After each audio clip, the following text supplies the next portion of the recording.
এক নবীর উম্মত জীবন বিদানে ওই সেই বাণী কোরআন। তবে কেন এক নও হে মুসলমান, এক হও করিয়া আহ্বান। ঠিক না? বাইতুল্লাহ মদিনা শরীফ উহুদ পাহাড়ে বদরের মাঠে একটা তো জীবন মরণ তো একটাই, একের সাথে মিলে মিশে একটাই প্রাণ। তবে কেন এক নও হে মুসলমান, এক হও করিয়া আহ্বান। এদের সম্মান আল্লাহ পাক হাসরের মাঠে অনেক বাড়িয়ে দেবে। দেখছেন না, কোন হিন্দু যদি কেউ রাসূলুল্লাহর বিরুদ্ধে কথা বলে 24 ঘন্টার ভিতরে বাংলাদেশে গ্রেফতার হয়। এই দেশে কেউ যদি রাসূলুল্লাহর বিরুদ্ধে প্রকাশ্যে কথা বলে প্রকাশ্য গণদোলাই দেওয়া হয়। কথা কোন ঠিক না বেঠিক? এই জন্য এটাই হলো হুব্বে রাসূল, এটাই হলো নবীর প্রেম। রাসূলের পাকের ইজ্জতের চাদর ধরে কেউ টান দিলে, কোরআনের একটা অক্ষর নিয়ে যদি কেউ বিরুদ্ধে কথা বলে, রাসূলুল্লাহর বিরুদ্ধে যদি একটা কথা বলে, আল্লাহর শানের উলুহিয়তের বিরুদ্ধে একটা কথা বলে, আমরা কাউকে বরদাস্ত করি না। এটাই হলো ঈমান। আর যারা গাপটি মেরে বসে থাকে বুবা শয়তানের মতন, এদের শাস্তি হবে ভয়ঙ্কর। কথা কোন ঠিক কিনা? রাসূল বলেছেন রমজান মাসের শেষ 10 দিন ইতিকাফ আছে না নাই? আছে। পুরোপুরি ওয়াজটা বুঝাই দিচ্ছি। রমজানের শেষ 10 দিন ইতিকাফ আছে না নাই? এখন বর্তমানে ইতিকাফে লোক পাওয়া যায় না, টাকা দিয়া ভাড়া করে আর লোক আনা যায় না। মুরব্বীরে জিজ্ঞেস করছিলাম, বাজান ও বাবা আপনি ইতিকাফ করবেন, আল্লাহ তো আপনার অনেক টাকার মালিক বানিয়েছে। মুরব্বী কি উত্তর দিছে জানেন? মুরব্বী উত্তর দিছে, আমার গরু আছে। কি আছে?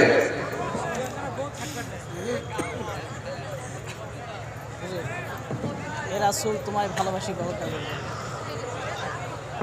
শুনেন, আপনারা হাসলেও আমি চা খাবো না। আমি যে কত কষ্ট করে চিল্লাইতেছি এটা আমারটা আমি বুঝি, তোমরা জ্বালা আমি খাইতে পারি না। বগুড়ার মানুষ কি তাহির হুজুরকে পরদেশি ভাবতেছে নাকি? ভিনদেশি, প্রবাসী না দেশি? মারহাবা। এটাই ভালোবাসাবাসী, যেন আমরা যেন পাশাপাশি নবীর সাথে থাকতে পারি। আমিন কর। যাই হোক, কই গেছিলাম? শেষের 10 থেকে। ও আপনারা অনেক চালাকও, সব খেয়াল করেন। ইতিকাফ, মারহাবা কর। আচ্ছা, ইতিকাফ। গরু আছে, গরু। মুরব্বির জিগাইলাম, ও হাত তোলেন। আচ্ছা, আপনারা স্ক্রিনে দেখতেছেন, আপনারা এটা হাত তোলেন, সবাই হাত তোলেন, একটু নাড়াবেন। মাশাআল্লাহ, মাশাআল্লাহ, ঠিক আছে, আলহামদুলিল্লাহ, আল্লাহ কবুল করুক, আমিন কর। যাই হোক, মুরব্বির জিজ্ঞেস করলাম, খেয়াল করেন, মুরব্বির জিজ্ঞেস করলাম আপনি ইতিকাফ করেন? মুরব্বি কি উত্তর দিছে জানেন? কয় গরু আছে। কয় সকালবেলা গরু বিক্রি কইরা, গরু না গরুর দুধ বিক্রি কইরা বাজার করার লাগে, ঘরে কেউ নাই। আমি তো তাহলে তো সমস্যা। তো মুরব্বি বাজার, আপনার যে ঘরে কেউ নাই, আপনার যে গরু রাখতে হয়, গরুর দুধ বিক্রি করে বাজার করতে হয়। ধরুন এই মুহূর্তে আপনার সামনে আজরাইল এসে গেছে, আপনি মরে গেছেন, গরুটা রাখবো কে?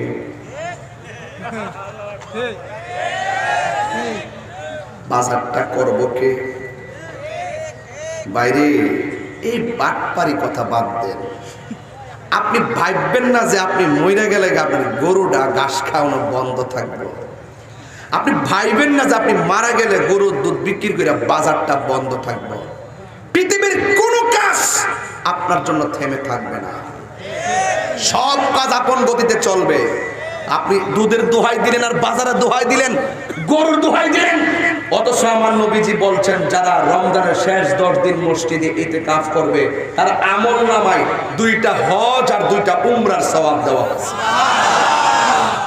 এত বড় ফ্যাসিলিটি আপনাকে দিল, আপনি বলতেছেন আপনার গরু আছে, আপনার গরু আছে, এগুলো বলবেন না।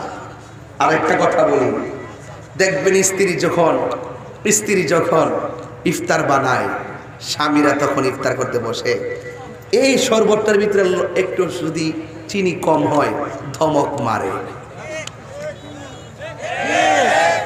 ধমক দিবেন না প্লিজ প্লিজ। যদি কমও হয় বলবেন যে খুব ফাইন হয়েছে। আপনার মাথায় ঢোকাতে হবে ওই কথাটা, সে তো রোজা, সে টেস্ট করতে পারে নাই, এই জন্য হয়তো একটু কম হয়েছে কিংবা বেশি হয়েছে। হুন্না লিবাসুল্লাকুম ওয়া আনতুম লিবাসুল্লাহুন্না। নারী হলো পুরুষের পোশাক, পুরুষ হলো নারীর পোশাক। একজন আরেকজনের দুঃখ বুঝবেন। কথা কোন ঠিক কিনা? সেহরি কি আগের মতো মজা লাগে? ওকে লাগে বলে তোমার জিহ্বাটা তো আমেরিকা থেকে আনছো, লাগে। আগের মতো সেহরি মজা লাগে না। কেন লাগে না জানেন? আগের সেহরিটা রান্তো আমার মা, রান্নাটা চুলার মধ্যে বসাইয়া চুলার পারে নামাজের মুসল্লা বিছাইয়া তাহাজ্জুদের নামাজ পড়তো আর ভাত রান্তো। এক সময়কে সন্তানকে ডাক দিছে, তুইলা খাওয়াইছে, ওই খাবারটার মধ্যে অনেক মজা ছিল। এখন সেই মায়ের মধুর হাতের খাবার এখন নাই। কথা কোন ঠিক কিনা? এখন রাত্রি খাবার রান্না করে থুই রাখে, হটপটের ভিতরে সুন্দর করে রেখে দিছে, বাস খাইতেছে, কোনোদিন ইন্টারেস্ট নাই। কথা কোন ঠিক না বেঠিক? খবরদার খবরদার খবরদার। সেহরির সময় মার কলিং বেলটা বাজতো রে ভাই, এই মা যার সংসারে নাই তার কিসের সেহরি আর ইফতার? আগের মতন মজা লাগে না। এটাই বলছিলাম যে আগের মতো মজা লাগে না। তবে একটা কথা বলি, স্বামী স্ত্রী আপনারা একজন একজনের প্রতি সৌহার্দ্যপূর্ণ আচরণ করবেন। খবরদার, জুলুম করা যাবে না, জুলুম করা যাবে না। স্বামী যদি আপনি ফকির বানাতে চান তাহলে আপনি ফকিরের বউ হয়ে থাকবেন। আপনি স্বামীকে মহারাজা হিসাবে বানায় রাখেন, আপনি মহারানী হিসেবে থাকবেন। কথা বলেন ঠিক না? ভালো স্ত্রী যারা তারা সবসময় স্বামীর প্রশংসা করে, ভালো স্বামী যারা তারা স্ত্রীর সবসময় প্রশংসা করে। কথা বলেন ঠিক কিনা বলেন? তবে একটা কথাই বলবো, আমার যুবকদের পায়ের মধ্যে হাত দিয়া বলবো, যদি আজকে তাহির হুজুর ওয়াজ যদি 1.5 মিনিটের জন্য ভালো লেগে থাকে, ওয়াদা করুন রমজানের রোজাগুলো রাখতে চাই কি চাই না, তারাবি নামাজ পড়তে চাই কি চাই না, 5 ওয়াক্ত নামাজ পড়তে চাই কি চাই না। খবরদার খবরদার খবরদার, রমজান মাসে মানুষদেরকে নতুন কাপড় দিবেন। রাসূল বলছেন যারা গরিবদেরকে রোজার ঈদে কাপড় দেয়, আল্লাহ পাক ওই বান্দাটাকে জান্নাতের কাপড় দিবে। ঠিক কিনা বলেন? ঈদগার মাঠে যাওয়ার আগে ফেতরার টাকাটা দিয়ে যাবেন। কেন দিবেন জানেন? যেন ওই লোকটা টাকাটা দিয়ে ভালো কিছু কিনতে পারে, সেমাই টেমাই কিনা, কাপড় চোপড় কিনা, যেন আমাদের সাথে আনন্দের ভাগ বসাতে পারে। কথা বলেন ঠিক কিনা? তাহলে এগুলো কি মনে থাকবে? ইনশাল্লাহ মনে থাকবে। তবে বিদায় বেলার কথা একটাই বলবো, পায়ে হাত দিয়ে বলবো, অনুরোধ করে বলবো, আজকে থেকে ওয়াদা করেন 2টা জিনিস, একটা করবেন আরেকটা করবেন না। বলেন, আমরা কি নেশা করব? মা বাবার খেদমত করব? তাহলে একটা করবেন আরেকটা। আমার ওয়াজ যদি 1 মিনিটের জন্য ভালো লেগে থাকে, আজকে থেকে ওয়াদা করবেন প্রয়োজনে আমার আম্মাকে সেহরির টাইমে সহযোগিতা করব, ইফতারের টাইমে সহযোগিতা করব। আমার যুবকগুলা যেহেতু বেশি আসছেন, আমি বলে দেওয়া যায় আজকে থেকে ইফতার কেমনি করবেন বুঝাই দেওয়া যায়। ইফতার করবেন একসাথে, প্লেটে প্লেটে আর ভাগ হবে না। কথা বলে ঠিক কিনা? যখন ইফতারগুলো প্লেটে প্লেটে ভাগ হয়ে গেছে, সেই দিন থেকে ইফতারের মজাও চলে গেছে। কথা বলে ঠিক কিনা? যে মা ইফতারটা এত কষ্ট করে বানালো, তাকে নিয়ে ইফতার করবেন। যে স্ত্রীটা ইফতারটা অনেক কষ্ট করে বানালো, তাকে নিয়ে ইফতার করবেন। এটার নাম ইনসাফ। কথা বলেন ঠিক কিনা? এটার নাম নিয়ামত, এটার নাম সংসার। আরেকটি কথা বলি, বাবা মাকে কোনোদিন কষ্ট দেওয়া যাবে না। কারা কারা আমার কথার পক্ষে আছেন হাত তোলেন। সবাই কি পক্ষে আছেন? সবাই কি পক্ষে আছেন? সবাই সবাই রমজানের রোজাকে ইনশাল্লাহ রাখবেন? রাখবেন তো ইনশাল্লাহ? আল্লাহ যেন আপনাদের সকলকে কবুল করুক। আমিন করুন। আরো জোরে বলেন আমিন। ভাইরা আমার, অনেক রাত্র হয়ে গেছে প্রায়। তবে এতটুকু বলবো, আমি শুরুতেই আলোচনা করেছিলাম 20 মিনিট কথা না বলে ডাইরেক্ট ওয়াজে ঢুকে গেছিলাম। আজকে থেকে ওয়াদা হলো এই মাহফিলটা আজীবন চলুক। আমরা চাই কি চাই না? আরো বড় করে বলেন চাই কি চাই না? তাহলে আমার সাথে একটা গজল বলবেন, রাজি আছেন ইনশাল্লাহ? আপনি রাজি আছেননি? আমাদের প্রভু সবাই, আমাদের প্রভু এক নবীর জীবন বিধান, ওই শিবানী কোরআন। আমাদের এক নবীর জীবন বিধান, ওই শিবানী কোরআন।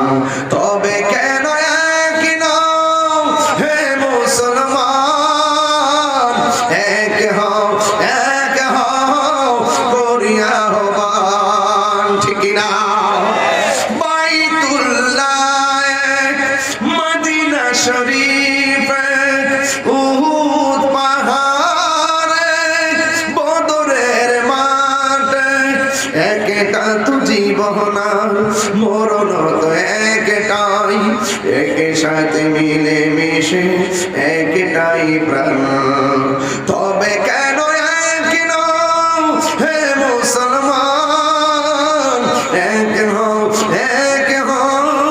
করিয়া আহ্বান ঠিক কিনা আমরা এক থাকতে চাই আমরা ভাগাভাগি চাই হয়তো আমার যদি কোনো দোষ থাকে আপনারা আমাকে বুঝায় আপনার দলে নেন আপনার যদি কোনো ত্রুটি থাকে আমি আপনাকে বুঝাবো আপনি আমার দলে আসেন হয়তো আমাকে বুঝায় নেন না হয় আপনারা বুঝে আসুন আমরা এক থাকতে চাই কথা বলেন ঠিক কিনা এই ফতোয়াবাজি আর খন্ড খন্ড ফতোয়াবাজি করবেন না করতে করতে ইসলাম থেকে 12টা বেজে গেছে এগুলো বন্ধ করুন আন্তরিকতা তৈরি করুন একজন আরেকজনকে ম্যানেজ করার প্রবণতা সৃষ্টি করুন তাইলে দেখবেন এই ফুলবাগ একটি সম্প্রীতির ফুলবাগ হয়ে যাবে কথা বলেন ঠিক কিনা ধর্মের বিভাজন আমরা আর চাই না আল্লাহ আমাদের সকলকে কবুল করুন বলুন আমিন আর জবান খুলে বলুন আমিন আসেন দাঁড়িয়ে নবীর সালাম দে ইয়া নবী সালাম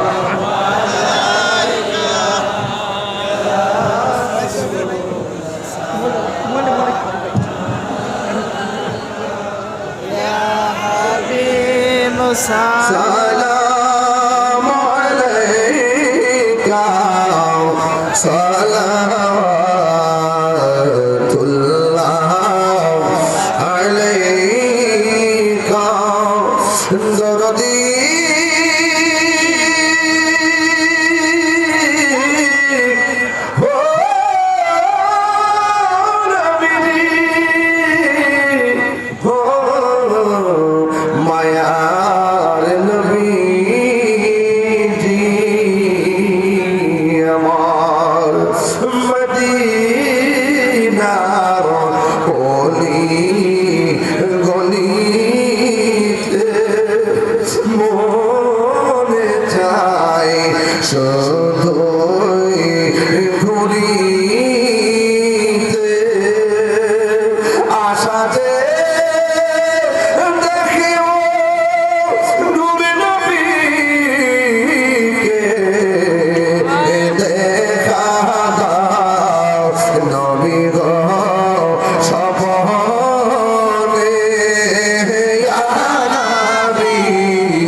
بجماله حسنت جميع خصاله صلوا عليه وآله اللهم صل وسلم وبارك عليه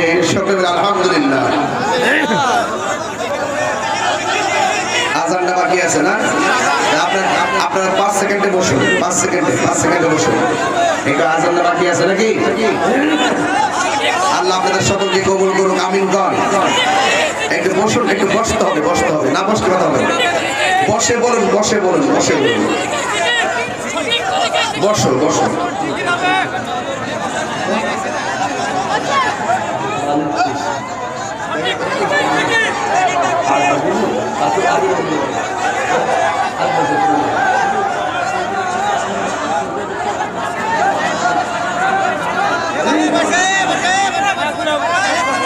ভাইরা আমার, আপনারা বসুন, একটু জিকির করতে হবে, এই তো আবার আজান দিতে হবে, এই তো আপনারা যা বলবেন তাই হবে, কিন্তু সব করবো কার জন্য?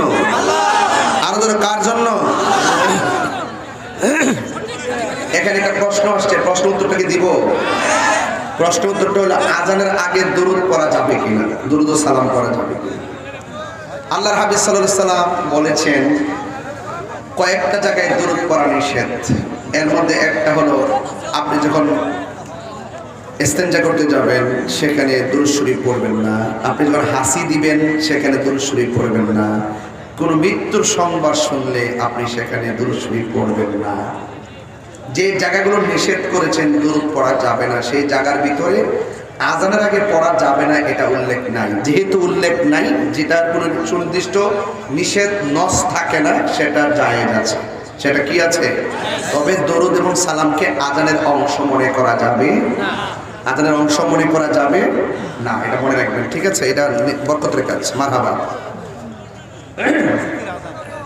যাই হোক, আর আজানটা দিতে বলছেন নাকি? তবে একটা কথা বলতে চাই, আপনারা যারা টাকা দিচ্ছেন, কে দিছিলেন হাত তুলেন। অনেকের হাত ওঠে নাই, আচ্ছা হাত নামান। মোট আপনাদের কাছ থেকে নগদ উঠছে আজকে কত জানেন? ৪৫,০০০ টাকা। মারহাবা। তবে আমার মনে হয় আবার যদি একটা কাগজ করবে, মনে হয় ৫,০০০ হলে উঠবে, উঠলেই তো ৫০,০০০ হয়ে যাবে। নাকি ভাই কি বলেন? আমার আগে বললে আমি আবার পাঠাইতাম, আমার আগে বলেন নাই, চাইছেন না, আমি বুঝি নাই। তো আমি আসলে কালেকশন করতে পারি না, এটা আমি বুঝি না কেমনে কি করতে হয়।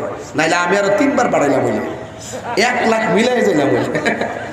যাই হোক, আপনাদের কাছে আবার ব্যাগ নিয়ে আসতেছে, অন্তত পক্ষে যার দরকার নাই ৫ জন লোক কোন ১,০০০ করে ৫,০০০ টাকা দেন, ৫০,০০০ মিলাই দিয়ে একজনের ১,০০০ দেন, নগদ ১,০০০ কে দিবেন? দেন তো দেখি টাকাটা আসেননি কেউ? ১ জন ২ জন, আর কে? নগদ ২ জন পেয়ে গেছে, আর কেডায়? আর ৩ জন দেন, ওই ৩ জন, আরেকজন দেন, এই ৩ জন নিয়ে আসেন, ৩,০০০ টাকা নিয়ে আসেন, এই তো হয়ে গেছে। আমাকে আগে বললাম, আমি অনেক আপনি চেষ্টা করেছেন, ৩ জন হয়ে গেছে, আসেন। আর ২ জন লাগবে, ২ জন কে? বুঝলেন? হয়ে গেছি, মাশাআল্লাহ। দেখছেন নি, প্রেমিক আছে, বাপ আছে যার গায়ে দেখলে তারা চিনা যায়। ৫টা হয়ে গেছে, ৫টা হয়ে গেছে নাকি? মাশাআল্লাহ, ৫টা হয়ে গেছে। তাইলে এখন ব্যাগটা ছেড়ে দেন। শুনেন, আমার জন্য এই ৫ জন না, দেখবেন আপনারা যদি বলেন আমি আরো ৫ জন তুলতে পারবো, উঠাইতাম।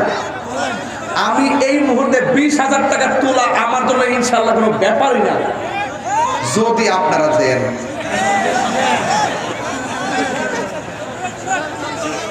যদি আপনারা দেন, নিয়ে আসেন। বাবা বেড়া দেবার বান্ডেল হয়েছে রে বাবা। হ্যাঁ, আসেন।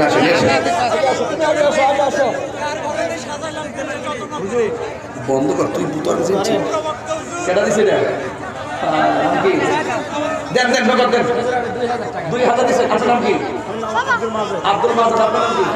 এই আব্দুল মাজেদ ১,০০০, আলামিন একলাই দিছে ২,০০০। দেন, আমি কিছু টাকা তুলে দিয়ে যাবো। এগুলোকে আরো ২ জন ২,০০০। দেখেন কি আমি টাকা তুলি। হ্যাঁ, আমার আগে বললে আমি আরো বেশি তুলতাম। হ্যাঁ, আরেকজন ১,০০০। এটা আমার, এটা কার? তুমি এদিকে বসো, ভাইটা বলো। এটা বুঝলে? আচ্ছা, ঠিক আছে। এখন আমি পকেটে নাইলে বললে আমি মাহফিলের টাকা মেরে দিয়েছি। আরো ২০০। এটা কার? এটা আপনার কি দেন? গাইবান্ধা থেকে আসছেন, আমাকে দেখার জন্য মাহফিল দিয়েছেন ১,০০০ টাকা। মারহাবা কম। আল্লাহ আপনি কবুল করেন, আমিন করেন। ঠিক আছে, ১ ২ ৩ ৪ ৫ ৬। সভাপতি কত? ওরে আল্লাহ, এত টাকার বোঝা নিয়ে কেমনে বসে দিয়েছে সভাপতি? সভাপতি সাহেব দিয়েছেন ৫,০০০ টাকা। মারহাবা।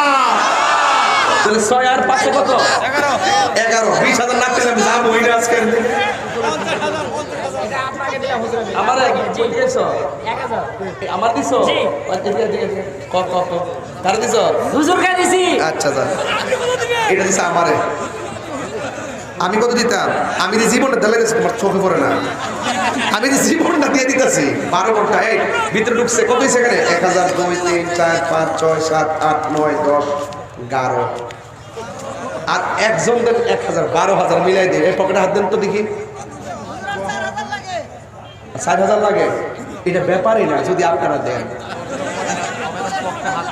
বাবা এখন আল্লাহর রাস্তায় পকেটে হাত দেন, সবাই আবার দেন, দিতে থাকেন ইনশাআল্লাহ, দিতে থাকেন।